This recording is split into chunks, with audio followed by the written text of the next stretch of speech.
rereading various tomes in the corresponding cutscene, one tome in particular, the monster seen in said story, caught my interest, and a theory popped up in my head about how these creatures could be related to the unknown.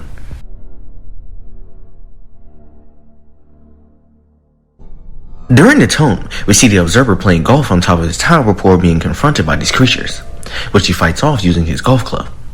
With the creatures themselves, we see that they are extremely tall, with black translucent skin, three-toed feet similar to some protrail aliens, and a tentacled face, similar to Cthulhu. We also see that they seem to be capable of changing their overall appearance, with the observer theorizing that he could have conjured them, and their base appearance is described as difficult for even the intelligent observer to describe. They also appear to be able to travel freely throughout the fog and the various realms within the entity.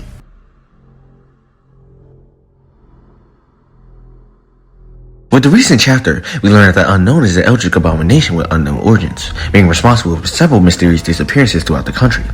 By the time of the chapter, the Unknown was settled down in Greenville, birthing several urban legends about its true origins and motivations.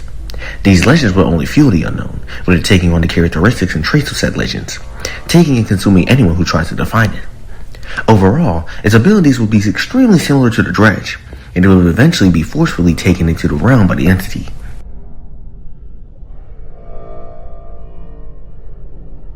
In the Dead by Daylight universe, bleeds, otherwise known as overlaps, are various areas where the entity's realm seep into the real world, with these areas being numerous and marked with billowing black fog.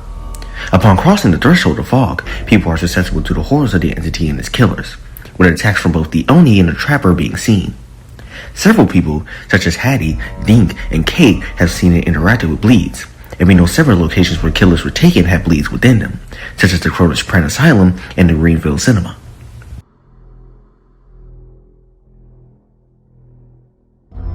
With all this in mind, my theory is that before the Unknown took the form that we see it in within the trials, it would be one of the many squid-like monstrosities within the entity's realm roaming around. However, at some point the creature would come across a bleed, and unlike the many killers under the entity's command, would cross over into the Terror world. Over time, just like with the entity in the Dredge's nature, people's thoughts and rumors would influence the creature, causing it to constantly change form and feed on whose mind was strong enough to possibly define it, like the observer. Eventually, by the time it finds its way to Greenville, it would already be the Unknown that we are accustomed to, continuing to kidnap and consume innocent people until the entity would drag it into its realm and into the trials.